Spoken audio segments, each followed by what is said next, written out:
Marwadi university మంచి భవిష్యత్తు కోసం తెలుగు విద్యార్థులు ఇష్టపడే యూనివర్సిటీ. కాల్ 9059052378 9059052379.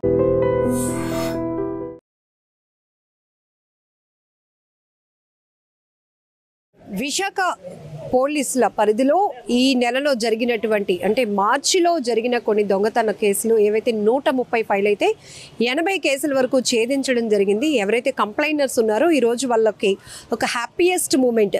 చాలా విలువైనటువంటి వస్తువులు పోగొట్టుకున్నప్పుడు అవి మళ్ళీ మన దగ్గరకు వచ్చినప్పుడు ఎంత సంతోషంగా అనిపిస్తూ ఉంటుందో అది కూడా ఫ్యూ డేస్లోనే మళ్ళీ తిరిగి వాళ్ళ ప్రాపర్టీ వాళ్ళకి వచ్చినప్పుడు వాళ్ళ హ్యాపీనెస్ చాలా ఎక్కువగా ఉంటుంది. పోగొట్టుకున్న వస్తువుల్లో కూడా చాలా సెంటిమెంట్ ఎమోషన్ కూడా నడుస్తూ ఉంటుంది. ఇప్పుడు మనం చూడొచ్చు సీజనల్ దొంగతనాలు అనుకోవాలేమో, సమ్మర్లో మాత్రం ఎక్కువగా దొంగతనాలు జరుగుతుంటాయి.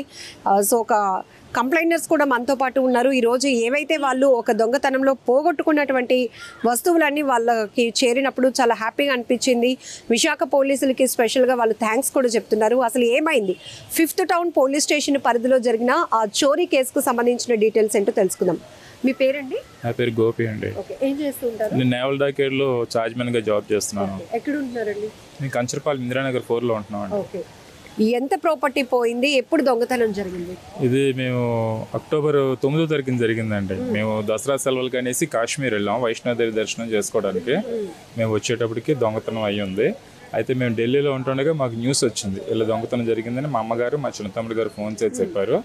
చెప్పిన వెంటనే మేము అక్కడి నుంచి డైరెక్ట్గా పోలీసులకి కంప్లైంట్ చేసామన్నమాట. మేము రావడానికి 11వ తారీఖు పట్టింది. ఈ 2 డేస్లోనే పోలీసులు ఇంటికి వచ్చి మొత్తం క్లోజ్ అయితే స్వీకరించి టోటల్గా తిరిగి చేసి ఇన్వెస్టిగేషన్ చేశారు.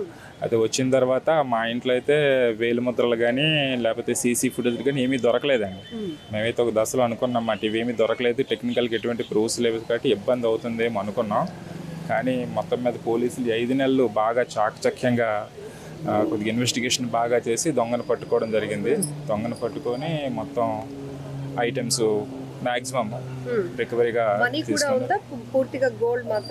లేదండి. మనీ అనేది ఏం లేదు, మమ్మల్ని గోల్డ్ పెట్టేసి వెళ్ళిపోయాం. అంటే మేము పుట్టి పెరిగిన ఏరియా బాగా నమ్మకం మాట మొదటి నుంచి ఎప్పుడు ఏం జరగలేదు. ఇప్పుడు వెళ్తుంటాం మేము టూర్లకి, తిరుపతి అని నెక్స్ట్ ముంబై అని ఇలా టూర్లకి వెళ్తుంటాం, హైదరాబాద్ అని ఎంప్లాయీస్కి వెళ్తాం, ఖాళీ ఉన్నప్పుడు వెళ్తుంటాం అన్నమాట. ఈసారి అలా జరిగింది. అయితే మొత్తం మీద అవదేం అనుకున్న కేసుని చాలా చాకచక్యంగా పోలీసులు పరిష్కరించారు. కమిషనర్ గారు చాలా శ్రద్ధ తీసుకున్నారు. కమిషనర్ గారు, DCP Latha Maitri madam and ఇంకా లక్ష్మణ్ రావు సార్ వీళ్ళంతా ఇంటికి వచ్చారు. ఇంటికి వచ్చి బాగా భరోసా కల్పించారు. ఇండివిజువల్ హౌస్ 3 ఫ్లోర్లు ఇల్లు, కొంచెం అది రోడ్డు పక్కన హైవే పక్కన కదా పాత ఇల్లు. అంటే మా కొన్ని అవసరాలను బట్టి మేము అక్కడ ఉండవలసి వస్తుంది అన్నమాట ఒరిజినల్గా ఇద్దరం మనం.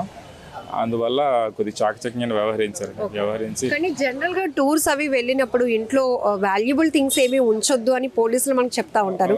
కానీ మీరు ఒక వ్యాలిడ్ పాయింట్ చెప్పారు, నేను పుట్టిన ఊరు, మేము తిరిగిన ఊరు కాబట్టి అందరికీ తెలుస్తుంది. అతి నమ్మకం అనేది మాకు కంపల్సింది. కానీ పోలీసుల కష్టం, శ్రమ, వాళ్ళ కార్యదీక్షత మమ్మల్ని మళ్ళీ నిలబెట్టింది నిజంగా. అందుకే నేను పోలీసులందరికీ పాద నమస్కారాలు అందుకే చెప్పానండి. అంటే వీళ్ళు అందరికి గోల్డ్ అంటే లేడీస్ ఎక్కువ కనెక్టింగ్. ఏమైంది? మీరు అక్కడ లేరు కూడా కాబట్టి మీరు దూరంగా ఉన్నప్పుడు ఇంట్లో దొంగతనం జరిగింది అని తెలియగానే ఏమనిపించింది? అసలు ఇంకా మాటలు చెప్పడానికి ఏం లేదు మేడం. అలాగా ఫోన్ రాగానే మొత్తం చోకరు, నక్లీస్, హారము, మొత్తం ఇయర్ రింగ్స్ ఒక 5-6 సెట్స్, ఉంగరాలు, చిన్నప్పుడు బాబుగాడి బాలసాలకి పెట్టినటువంటి బ్రాస్లెట్లు, మా పెళ్ళప్పుడు మా వారు నాకు పెట్టినట్టు అంజుంగరం, అన్ని గుర్తులన్నీ ఉన్నాయి మేడం అందులోనే. ఇంకా తర్వాత జాబ్ పరంగా నేను అక్కడ పార్థపురం కొత్త వలస ఎస్కోట చేశాను. ఇప్పుడు కురుపంలో చేస్తున్నాను జైలు హిందీగా. అయితే మా వారు పెళ్లి చేసుకున్న దగ్గర నుండి మేము ప్రతిదీ నేను ఇన్వెస్ట్మెంట్ గోల్డ్ మీద చేశాను మేడం ఎక్కువ. ఇంకా వేరే ఆలోచన పెట్టుకోలేదు. ఫ్యూచర్ మీద మంచి కాన్సన్ట్రేషన్ ఉంది కానీ కేర్ లేదు. అంటే అతి జాగ్రత్త ఎక్కువైపోయింది మేడం బాగా. అందుకు ఏముంది మా వారు పుట్టి పెరిగిన ఊరు, పెళ్లి చేసుకుని 13 years, ప్రతి సంవత్సరం బాబు కడుపులో పడిన 5 months నుండి మేము టూర్కి వెళ్ళడం అలవాటు. ఎప్పుడు ఇలా జరగలేదు. సొంత ఊరే కదా, మా వాళ్ళ కింద ఉన్నారు కదా నా దీని మీద భరోసా మీద మేము మరి అంత భయపడలేదు. ఇలా జరుగుతుందని అసలు ఎక్స్పెక్ట్ చేయలేదు. సో పోయిన వస్తువులన్నీ తిరిగి వచ్చినప్పుడు ఏమనిపించింది? చాలా ఆనందం అనిపించింది మేడం. మా 5th టౌన్ పోలీసు వాళ్ళు చాలా శ్రమపడి మాకు మంచి భరోసాని ఇచ్చారు. ఏం పర్లేదమ్మా, మీ డ్యూటీ మీరు ఇక్కడ సక్రమంగా చేసుకోండి, ఇక్కడ జరిగేదంతా మేము చూసుకుంటాము, మీరు దీని గురించి బెంగపడద్దు. కొన్నిసార్లు హోప్స్ పోతూ ఉంటాయి, దొరికితే అన్నీ దొరుకుతాయా, ఇంకా అందులో ఏమైనా మిస్ అవుతాయా, వాటితో మనకి మంచి బాండింగ్ కనెక్టింగ్ ఉంటుందని ఇట్లా అలా అనిపించిందా మీకు? మొత్తం అన్ని యాజ్ ఇట్ ఈస్ గా ఎలా పోయాయో అలా తెచ్చిస్తారు అని అనుకున్నారా? వీళ్ళు చెప్పే మాటలు బట్టి అయితే, వీళ్ళు పడిన శ్రమ బట్టి అయితే మాకు యాజ్ ఇట్ ఈస్గా మా వస్తువులు ఇస్తారనే నమ్మకం అయితే మాకు ఉంది మేడం. సో మీకు ఒక ఎక్స్పీరియన్స్ ఉంది సార్, పబ్లిక్కి మనం ఒక అవేర్నెస్ ఇవ్వాలి. ఎందుకంటే చాలామంది మీకు లాగానే అనుకున్న వాళ్ళు ఉన్నారు. సీసీ కెమెరాస్ ఉంటాయి కాబట్టి ఎవడొచ్చినా తెలిసిపోతుందని ఒకటి, సీసీ కెమెరాస్ లేకపోతే మీరు అన్నట్టు పాతిళ్ళు అవసరం బట్టి ఉండాల్సి వస్తుంది. ఏముందిలే చుట్టుపక్కల ఉన్న వాళ్ళందరూ మన ఊరు వాళ్ళే, మన వాళ్ళే, ఎవడొస్తాడు అంత సాహసం ఎవరు చేయరు. అతి నమ్మకమే కొంప ముంచిందండి. అది మంచిది కాదని ఇప్పుడు తెలుస్తుంది. ఎందుకంటే చుట్టూ ఉన్న వాళ్ళు మన వాళ్ళే, చుట్టూ ఉన్న వాళ్ళందరూ తెలిసిన వాళ్ళే పుట్టి పెరిగాం. కానీ ఆ నమ్మకం కూడా కరెక్ట్ కాదు. కొంచెం జాగ్రత్త అవసరం, కొంచెం చాలా ఎక్కువ జాగ్రత్త అవసరం అనే విషయం తెలుస్తుంది. ఎందుకంటే పిల్లల కోసం కష్టపడి దాచుకుంది, పిల్లల ఎడ్యుకేషన్ కోసం, పిల్లల ఎదుగుదల కోసం ఉపయోగపడేది ఇలా పోగొట్టుకున్నప్పుడు చాలా ఇబ్బంది, మనసులో బాధ. కానీ ఏం చేస్తాం, తప్పదు. టోటల్ వాల్యూ ఒక 30 lakhs అలా ఉంటుంది మేడం, సుమారుగా 30-35 lakhs ఉంటుంది. అంతా మ్యాక్సిమం రికవరీ జరిగింది. వైజాగ్ పోలీసులకి పాద నమస్కారాలు చెప్తాను మేడం. మరొకసారి అందరి కాళ్ళు పట్టుకుని దండం పెట్టినా తప్పేమీ లేదు. ఎందుకంటే ఇంత కష్టపడతారని మాత్రం మేమైతే ఊహించలేదు. ఎందుకంటే అందరూ అనేవారు, మీరు వాళ్ళని ఫాలో అవ్వండి, వీళ్ళతో చెప్పించండి, వీళ్ళతో ఎవరితో చెప్పించలేదు మేడం. ఎందుకంటే కష్టపడుతున్నారు, చూస్తాను. ఎందుకంటే ప్రతిరోజు ఎంక్వైరీకి వచ్చారు, రాత్రులు కూడా వచ్చేవారు మేడం. రాత్రులు కూడా వచ్చి వీధంతా తిరిగేవారు, అనుమానితులను ప్రశ్నించేవారు, చేసుకెళ్ళేవారు. ఇంత జరుగుతున్నప్పుడు ఇంక మనం వేరే వాళ్ళతో చెప్పించడం అవసరమా అనిపించింది. అవసరం లేకుండానే, ఆ ప్రాబ్లం లేకుండానే మొత్తం అంతా తీసుకోవడం జరిగింది. కేసు ఇన్వెస్టిగేషన్ ప్రాసెస్ లో మీకు కూడా చాలా అప్డేట్ ఇస్తారు పోలీసులు. ఎంతమంది వచ్చారు దొంగతనం చేయడానికి, ఎట్లా వచ్చారు, ఏ టైంలో వచ్చారు, ఏం చెప్పారా మీకు? 2 దొంగలు వచ్చి చేశారని చెప్పారు మేడం.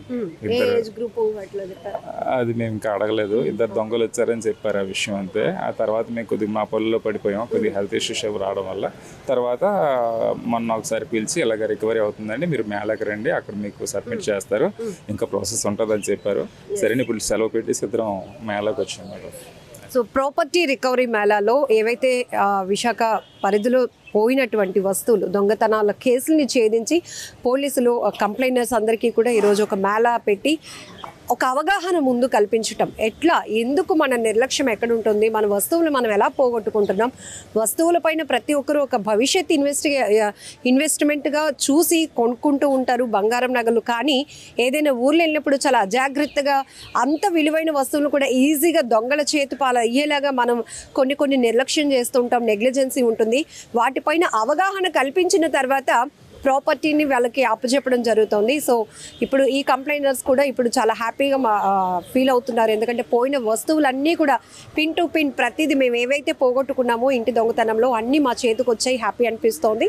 విశాఖ పోలీసులు కూడా బిగ్ థ్యాంక్స్ చెప్తున్నారు.